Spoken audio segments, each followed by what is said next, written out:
در مدار شکل مقابل وقتی کلید باز است ولت متر عدد 50 ولت. خب کلید که بازه جریان ما صفره، پس ویمون با ای برابره، پس ایمون 50 ولت. وقتی هم کلید بسته میشه ویمون میشه ای منهای آی آر که میشه چقدر؟ 40. میگه مقدرنیش. خب آرم که داده دیگه راحت میتونیم از این حساب کنیم، بگیم 40 50 آیمونا خب نداریم، آر کوچیک هم نداریم. خب اگر بخوام اینجوری برم آی آر رو به دست میارم، بعد توی قسمت آی آر بزرگ میتونم، یعنی با این رابطه وی مساوی با آی آر بزرگ که 40 مساوی میشه با آی ضرب در 20 آی در میاریم 2. این اگر 2 باشه آر کوچیکمون میشه 50. ولی میتونم از این رابطه مستقیم استفاده کنم که نشون دادم تو ویدیو قبلی. ویمون 40، ایمون 50 ضرب در آر بزرگ 20 به اضافه آر کوچیک که خیلی راحت ما میتونیم آر کوچیک ها چند در بیاریم؟ 5 به دست بیاریم. در شکل رو به رو اگر پتانسیل نقطه آ برابر 25 باشه، یعنی میگه وی آمون 25 ولته، پتانسیل بی رو میخواد. اولا اینجا که زمین پایین وی اینجا صفره، پس جریان از پتانسیل با بیشتر به کمتر، پس جریان رو به پایینه. یه بار از آ به زمین میرم که جریان حساب کنم، یه بار از آ به بی میرم که بی رو به دست بیارم. خب برعکس بی به زمین هم میشه رفت. خب میگم وی آ منهای این آی آر 5 یعنی آی ضرب در 5 به اضافه نیرو محرکه 20 منهای آی ضرب در 10 مساوی وی زمین. وی زمینمون هم چنده؟ صفره. پس 25 منهای 15 آی به اضافه 20 شده 0. آی میشه 3 آمپر. حالا یه بارم از آ منهای آی ضرب در 5 میرسیم به بی، مساوی وی بی میذارم، پس میشه 25 منهای 15 شده وی بی میشه، چون به جای آی گذاشتیم 3 دیگه، 3 5 تا 15 میشه 10 ولت. نمودار تغییرات ولتاژ دو سر مولد بر حسب نیرو محرکه. خب نیرو محرکه گفتیم عرض از مبدأه، پس ایمون خودش داره میده 12.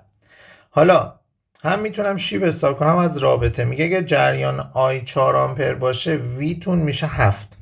پس وی طبق تعریف ای منهای آی آر باشه 7 مساوی میشه با 12 منهای 4 تا آر کوچیک. پس آر کوچیک رو بخوام حساب کنم میشه 5 چهارم یا همون 1.25 اوم.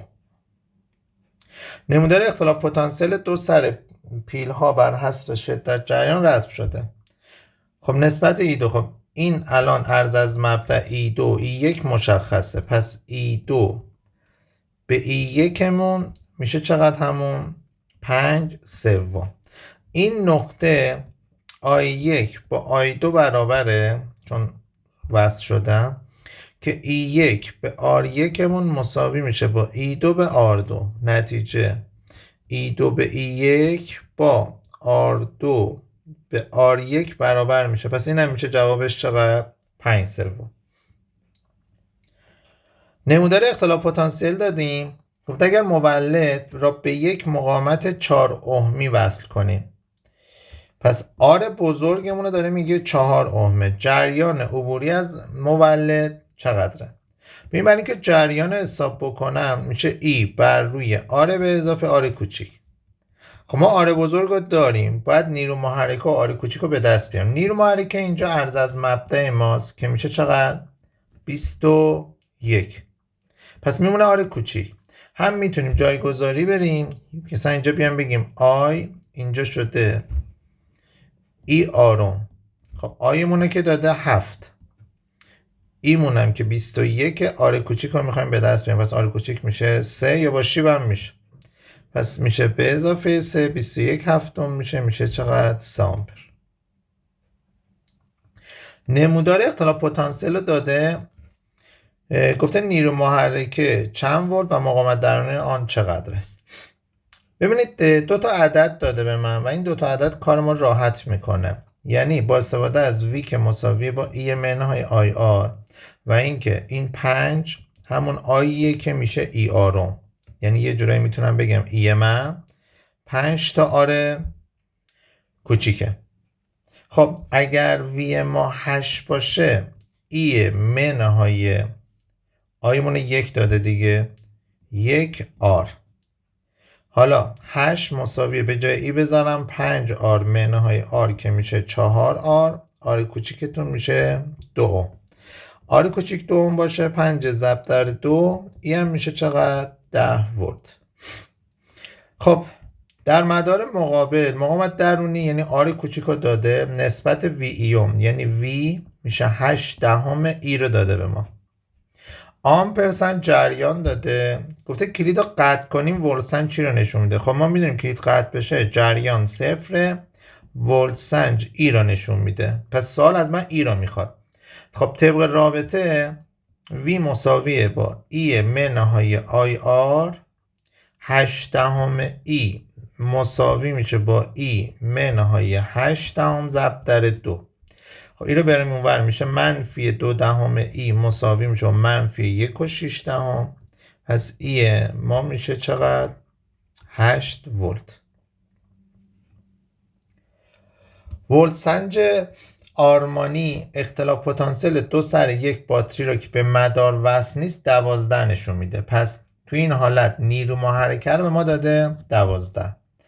آر بزرگ رو گفته اگر 8 اوم وصل کنیم ولت سنج به ما چقدر نشون میده؟ 9 و 6 دهم. مقاومت درونی آر کوچیک رو میخواد. خب مثل اون سوال اولیه شد، هم میتونیم ترکیب ای منهای آی آر با آی آر بزرگ رو بریم یا طبق اون رابطه ای آر آر به اضافه آر بریم که خیلی راحت تره. 9 - 6 12 ضرب در 8 8 به اضافه آر کوچیک که حسابش کنید آر کوچیکتون میشه 2. در مدار زیر ولت سنج چند ولت رو نشون میده. خب ببینید اینجا آر بزرگ اصلا تو مدار نیست، چون نیست آر بزرگ رو 0 نشون میده. خب ولت سنج میتونیم بیایم بگیم باز مثل همون، ولی خب اگر از این رابطه برم چون آر بزرگم 0 ولت سنج 0 رو نشون میده. حالا میتونم یه جور دیگه هم برم بگم خب اول جریان حساب کنیم. جریان میشه ای بر روی آر به اضافه آر، ایمون 12 است، آر بزرگ نداریم اونم 6 میشه 2 آمپر.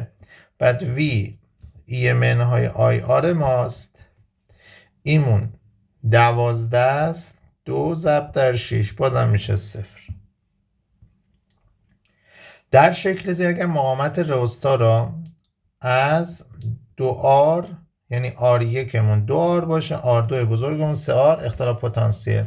خب V میگم تو این جور حالت ها این ER بر روی R به اضافه R خیلی بهتر جواب میده. خب V حالت دوم خواسته به V حالت اول، همین رابطه رو جایگذاری میکنم میشه E ضرب در 3R بر روی 3R به اضافه R کوچیک E ضرب در 2R 2R به اضافه آر کوچیک. یا با هم خط میخوره، آرا با هم میرم، صورت میشه 3/4، مخرج میشه 2/3. دور در دور نزدیک در نزدیک بکنیم میشه 9/8. در مدار زیر ابتدا کلید باز است. خب جای کلید حواسمون باشه، کلید که باز است بعد بسته میشه اختلاف پتانسیل. وقتی کلید بازه اینجا دیگه فرق نداره چون به باتری که وصل نیست، به دو سر مقاومته، اینجا حواسمون باشه. خب وی دو سر باتریمون رو اگر بخوایم حساب کنیم میشه ای آر بر روی آر به اضافه آر میشه 1.5 ضرب در نیم بر روی نیم به اضافه نیم که جواب میشه چقدر؟ 75 صدم ولت. این V1 ما. وقتی کلید بسته میشه آر بزرگ بچه میشه اتصال کوتاه از مدار حذف میشه، یعنی آر بزرگمون در واقع چند میشه؟ صفر میشه. خب وقتی صفر بشه، در سوال قبلی حساب کردیم دیگه، V2 صفر میشه. پس V2 منهای V1 رو حساب کنیم، صفر منهای 75 صدم میشه منفی 75 صدم ولت که منفیش یعنی کاهش پیدا کرده. سوالم همینو خواسته. در مدار زیر مقاومت رئوستا در ابتدا 2 ohmه. پس آر بزرگمون رو داده چقدر؟ 2 ohmه. مقاومت رئوستا رو چند درصد کاهش بدیم تا ولتسنج ایدال نصف نشون بده. خب یعنی طبق همون رابطه V که میشه ER بر روی R به اضافه R، V پریم به V مون بشه چی؟ 1/2. خب میشه E R پریم به اضافه 1 E ضرب در 2 به اضافه 1. یا با هم میرن، صورت که میشه آر پریم بر روی آر پریم به اضافه 1، مخرجم که 2/3 که اگه دور در دور نزدیک در نزدیک کنیم 3 تا آر پریم بر روی 2 تا آر پریم به علاوه 2 میشه 1/2. 6 تا آر پریم میشه 2 تا آر پریم به اضافه 2. پس آر پریممون میشه 2/4 یا 1/2. حالا گفته چند درصد کاهش بدیم، نسبت آر پریم به آر رو بخوایم حساب کنیم میشه 1/2 به 2 میشه 1/4. 1/4 میشه 25 صدم، یعنی 75 درصد کاهش دهیم. خب توانه. خب در مدار زیر ولتسنج ایدئال 4 ولته. آمپر سنج ایدئال نیم آمپر رو نشون میده. پس V و آیا داده، مقاومت درونی رو خواسته و مقاومت خارجی مدار.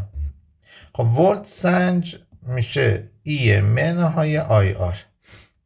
ولت سنج 4.5 منهای نیم ضرب در آر کوچیک، پس آر کوچیک اون 1 ohm میشه. از طرفی I میشه E بر روی R به اضافه R، یا V بزرگ میشه E میشه I R بزرگ. این راحت تره دیگه، این 4، این نیمه، R بزرگ رو میخواد، R بزرگ ما میشه 8 ohm. خسته نباشید.